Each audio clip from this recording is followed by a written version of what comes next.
വളരെ വളരെ ഖേദകരമായ ഒരു കാര്യമാണ് എനിക്ക് നിങ്ങളോട് പറയാനുള്ളത്. നിങ്ങൾ എത്ര പേർ ശ്രദ്ധിച്ചു എന്ന് എനിക്കറിയില്ല. ചില പത്രങ്ങൾ വന്നു, ചില ചാനലുകളിലും വന്നു, പക്ഷേ പല പത്രങ്ങളിലും വന്നില്ല. മിക്കവാറും ചാനലുകളിലും ഇത് വാർത്തയായില്ല. സംഭവം എന്താണെന്ന് വെച്ചാൽ, തൃപ്പൂണിത്തുറയിലെ ചോയ്സ് ടവർ എന്നറിയപ്പെടുന്ന 40 നില ഉള്ള ഒരു ഫ്ലാറ്റ് സമുച്ചയത്തിൽ 26ാം നിലയിൽ നിന്ന് ഒരു വിദ്യാർത്ഥി 14 വയസ്സുള്ള ഒരു കുട്ടി ചാടി മരിച്ചു. അത് കാൽവഴുതി വീണു എന്ന രീതിയിലൊക്കെയാണ് ചില പത്രങ്ങൾ വാർത്ത കൊടുത്തത്. വീണ് മരിച്ചു, ചാടി മരിച്ചു എന്നൊക്കെ വന്നു. ആ കുട്ടിയുടെ പേര് മിഹിർ എന്നാണ്. മിഹിർ അഹമ്മദ് എന്നാണ് പൂർണ്ണമായ ആ കുട്ടിയുടെ പേര്. ഈ കുട്ടി തൃപ്പൂണിത്തുറക്കടുത്ത് തിരുവാണിയൂർ എന്ന സ്ഥലത്ത് പ്രവർത്തിക്കുന്ന ഒരു പഞ്ചനക്ഷത്ര വിദ്യാലയത്തിലെ വിദ്യാർത്ഥിയാണ്. 9ാം ക്ലാസ് വിദ്യാർത്ഥിയാണ്. ഇദ്ദേഹം നേരത്തെ പഠിച്ചിരുന്നത് കാക്കനാട്ടുള്ള ജെയിംസ് എന്നോ മറ്റോ പേരുള്ള ഒരു പബ്ലിക് സ്കൂളിലായിരുന്നു. അതും ഇതുപോലെ തന്നെ ഒരു പഞ്ചനക്ഷത്ര നിലവാരത്തിലുള്ള വിദ്യാലയമാണ്. വളരെ സമ്പന്നരായ ആളുകളുടെ കുട്ടികൾ പഠിക്കുന്ന സ്ഥലമാണ്. ഈ കുട്ടിയുടെ മാതാപിതാക്കളും വളരെ സമ്പന്നരാണ് എന്ന് തന്നെ വേണം നമ്മൾ മനസ്സിലാക്കാൻ. ഇവരുടെ സ്വദേശം കോഴിക്കോടോ മറ്റുമാണ്. മാതാപിതാക്കളുടെ ജോലിയുമായി ബന്ധപ്പെട്ടാണ് ഇവർ കൊച്ചിയിൽ വന്ന് താമസിക്കുന്നത്. ഈ ചോയ്സ് ടവർ എന്ന ആ ഫ്ലാറ്റ് സമുച്ചയത്തിൽ താമസിക്കുന്നവർ തന്നെ ചില്ലറക്കാരൊന്നുമല്ല. അവിടെ സാധാരണക്കാർക്കൊന്നും ആ ഫ്ലാറ്റ് വാങ്ങിച്ച് താമസിക്കാൻ പറ്റുകയില്ല. അത്യാഡംബര ഫ്ലാറ്റ് സമുച്ചയമാണ്. അവിടെ 26ാം നിലയിൽ താമസിക്കുന്ന ഈ കുട്ടി നേരത്തെ കാക്കനാടുള്ള ജംസിലാണ് പഠിച്ചത്. അവിടെ വച്ച് ആ വിദ്യാലയത്തിലെ ഒരു പെൺകുട്ടിയുമായിട്ട് എന്തോ കശപിശ ഉണ്ടാക്കി.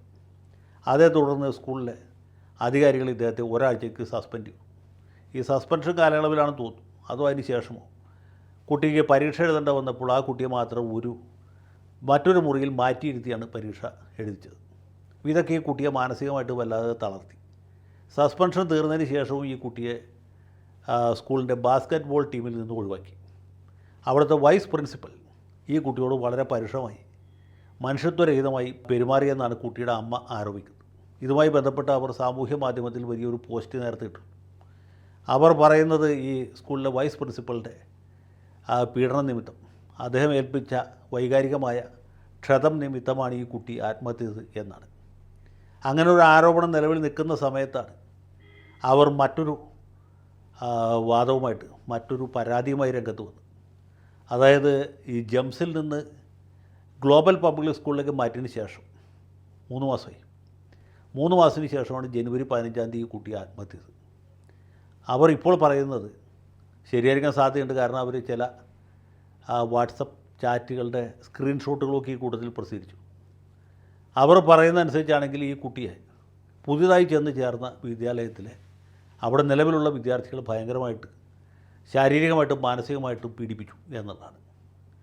അവർ മർദ്ദിക്കുക മാത്രമല്ല, ഈ കുട്ടിയെ കൊണ്ട് ഈ ക്ലോസറ്റ് നക്കിക്കുകയും മുഖം അതിലേക്ക് താഴ്ത്തി വെച്ചിട്ട് ഫ്ലഷ് ചെയ്യുകയും ചെയ്തു എന്നാണ്. ഇങ്ങനെയൊക്കെയുള്ള പീഡനത്തെ തുടർന്ന് ഈ കുട്ടി മാനസികമായിട്ട് ആകെ തകർന്നു. സ്കൂൾ വിട്ട് വന്ന ഉടനെ ഫ്ലാറ്റിൽ നിന്ന് ചാടി മരിച്ചു എന്നാണ് അമ്മ ആരോപിക്കുന്നത്. അതിന് ഉപോത്ബലകമായ ചില തെളിവുകളൊക്കെ അവർ ഹാജരാക്കിയിട്ടുണ്ട്. അവർ തൃപ്പൂണിത്തുറ ഹിൽ പാലസ് പോലീസ് സ്റ്റേഷനിൽ പരാതി കൊടുത്തിട്ടുണ്ട്. ഇപ്പോൾ കാക്കനാട് ACP ആണ് കേസ് അന്വേഷിക്കുന്നത്, assistant commissioner of police. Police അന്വേഷണം എങ്ങനെ പോകുന്നതൊക്കെ നമുക്ക് ഊഹിക്കാവുന്നുള്ളൂ. കാരണം ഈ തിരുവാണിയൂരെ ഗ്ലോബൽ പബ്ലിക് സ്കൂൾ എന്ന് പറയുന്നത് നമ്മൾ നേരത്തെ പറഞ്ഞ ജംസിനേക്കാളൊക്കെ പഞ്ചനക്ഷത്രം അല്ലെങ്കിൽ സപ്തനക്ഷത്ര ശോഭയുള്ള ഒരു വിദ്യാലയമാണ്. അവിടെ പഠിക്കുന്നൊരു കുട്ടിക്ക് ഇങ്ങനെ ഒരു ദുർവിധി ഉണ്ടായി എന്ന് പറയുന്നത് സ്കൂളിൻ്റെ സൽപ്പേരിനെ ബാധിക്കുമെന്നുള്ള കാര്യത്തിൽ യാതൊരു സംശയമില്ല. സ്കൂൾ നടത്തുന്നത് വളരെ പ്രബലരായ ആളുകളാണ്. അവിടെ പഠിക്കുന്ന കുട്ടികളും അതിപ്രബലരായ ആളുകളുടെ മക്കളാണ്. എനിക്ക് തോന്നുന്നത് എറണാകുളം ജില്ലയിലെ ഏറ്റവും അധികം ഫീസ് വാങ്ങിക്കുന്ന ഒരു വിദ്യാലയമാണ് ഈ ഗ്ലോബൽ പബ്ലിക് സ്കൂൾ. അവിടെ പഠിക്കുന്ന ഏതെങ്കിലും കുട്ടികളെ കുറ്റക്കാരായിട്ട് കണ്ടെത്തി ഒരു കേസ് രജിസ്റ്റർ ചെയ്യാൻ നമ്മുടെ കേരള പോലീസിന് മുട്ടിടിക്കും എന്നുള്ള കാര്യത്തിൽ യാതൊരു സംശയമില്ല. പ്രധാനപ്പെട്ട പല പോലീസ് ഉദ്യോഗസ്ഥന്മാരുടെയും സിവിൽ സർവീസുകാരുടെയൊക്കെ മക്കൾ അവിടെ പഠിക്കുന്നുണ്ട്. വളരെ സമ്പന്നരായ ചില രാഷ്ട്രീയക്കാരുടെ മക്കളും അവിടെ പഠിക്കുന്നതായിട്ട് നമുക്കറിയാം. അങ്ങനെയുള്ളൊരു വിദ്യാലയത്തിലെ പ്രബലരായ ആളുകളുടെ മക്കൾക്കെതിരായിട്ട് കേസ് രജിസ്റ്റർ ചെയ്യാൻ കേരള പോലീസിന് സാധിക്കും, CBIക്ക് പോലും സാധിക്കില്ല, ഒരു സംശയവും വേണ്ട. അപ്പോൾ മിക്കവാറും ഈ അന്വേഷണത്തിൽ തെളിയാൻ പോകുന്ന ഈ കുട്ടി മാതാപിതാക്കൾ വഴക്ക് പറഞ്ഞതിലുള്ള വിഷമം മൂലം ആത്മഹത്യ ചെയ്തെന്നോ, അല്ലെങ്കിൽ ഞാനിനി ബാക്കി പറഞ്ഞ മോശവും. അതുകൊണ്ട് പറയുന്നത് ശരിയല്ല. മരിച്ചുപോയ കുട്ടിയോട് നമുക്കൊരു ബഹുമാനം വേണമല്ലോ. അതുകൊണ്ട് ഞാൻ പറയുന്നില്ല. കേരള പോലീസ് SK പൊറ്റക്കാടിനേക്കാളും ഉറൂബിനേക്കാളും വൈക്കം മുഹമ്മദ് ബഷീറിനേക്കാളൊക്കെ പ്രതിഭാശാലികളായ ഒരുപാട് ഉദ്യോഗസ്ഥന്മാരുണ്ട്. അവരുടെ അന്വേഷണത്തിൽ എന്ത് തെളിയും അല്ലെങ്കിൽ എന്ത് നടപടി ഉണ്ടാകും എന്ന കാര്യമൊക്കെ ഈ പരിപാടി കാണുന്ന ആളുകൾ തന്നെ സ്വയം ആലോചിച്ച് കണ്ടുപിടിച്ചാൽ മതിയാവും എന്ന് മാത്രം പറയുന്നു. ഏതായാലും മരിച്ചുപോയ മിഹിർ അഹമ്മദിൻ്റെ ഓർമ്മയ്ക്ക് മുമ്പിൽ ശിരസ് നമിക്കുന്നു. ഒരു കുട്ടിക്കും ഇതുപോലൊരു ദുർവിധി ഉണ്ടാകാതിരിക്കട്ടെ എന്ന് പ്രാർത്ഥിക്കുന്നു. ഒരു കാര്യം കൂടി പറയാനുണ്ട്, അതുകൂടി പറഞ്ഞില്ലെങ്കിൽ ഇത് അപൂർണമായി തീരും. സാധാരണ ഇങ്ങനൊരു സംഭവം നമ്മുടെ നാട്ടിലുണ്ടായി കഴിഞ്ഞാൽ ഇവിടെ എത്തപ്പൈ, KSU എന്നൊക്കെ പറഞ്ഞ കുറേ സംഘടനകളുണ്ടല്ലോ, MSF, ABVP, കണ്ടപത്രാദികളൊക്കെ ഉണ്ട്. ഈ പുല്ലന്മാരൊക്കെ ഉടനെ നീലക്കൊടിയും ചെങ്കൊടിയും വെള്ളക്കൊടിയൊക്കെ പിടിച്ച് ആ സ്കൂളിലേക്ക് പ്രതിഷേധ മാർച്ച് നടത്തും. ഇവന്മാരെ ആരെയും ആ വഴിക്ക് കണ്ടിട്ടില്ല. യൂത്ത് കോൺഗ്രസ്സുകാരും കാണാനില്ല, മൂത്ത കോൺഗ്രസ്സുകാരും കാണാനില്ല, ആരെയും കാണാനില്ല. കാരണം എന്താ വെച്ചാൽ കാശിൻ്റെ മീതെ കാക്ക പറക്കില്ല, കാക്കയും പറക്കില്ല, പരുന്തും പറക്കില്ല. ഇത്ര കാര്യമുള്ളൂ.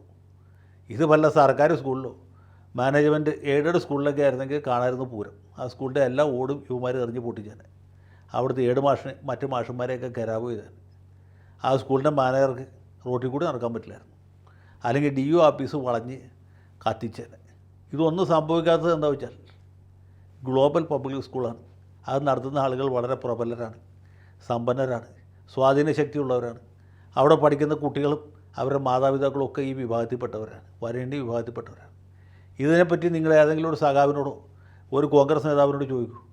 അവർ ഞങ്ങൾ ഈ നാട്ടുകാരല്ല, ഞങ്ങൾ മാവിലായിക്കാരാണ് എന്ന് പറഞ്ഞു. അല്ലെങ്കിൽ സ്വകാര്യമായിട്ട് കുറ്റപ്പെടുത്തും. ഇത്ര വലിയ സ്കൂളിൽ വിട്ട് പഠിപ്പിച്ചിട്ടില്ലേ, സാധാരണ സ്കൂളിൽ വിട്ടാൽ പോരായിരുന്നു. ഈ കുട്ടി ആ തൃപ്പൂണിത്തുറ ഗവൺമെൻറ് സ്കൂളിലോ അല്ലെങ്കിൽ അതിൻ്റെ അപ്പുറത്ത് പള്ളിക്കാരെ നടന്ന ഏതെങ്കിലും സ്കൂളിലോ വിട്ടാൽ പോരായിരുന്നു. എന്തിനു വേണ്ടിയിട്ട് ഗ്ലോബൽ പബ്ലിക്കിൽ വിട്ടു? അതുകൊണ്ടല്ലേ ഇങ്ങനെ ഉണ്ടായത് എന്ന് ചോദിക്കും. അപ്പം ഞാൻ ഇത്രേ പറയുന്നുള്ളൂ. നമ്മുടെ നാട്ടിൽ ഇത് നടക്കും, ഇതിൻ്റെ അപ്പുറം നടക്കും. എത്തപ്പയ്യും ഉണ്ട്, KSU ഉണ്ട്. ഇവന്മാരെ കൊണ്ടൊന്നും ലോകത്തിന് യാതൊരു പ്രയോജനവുമില്ല.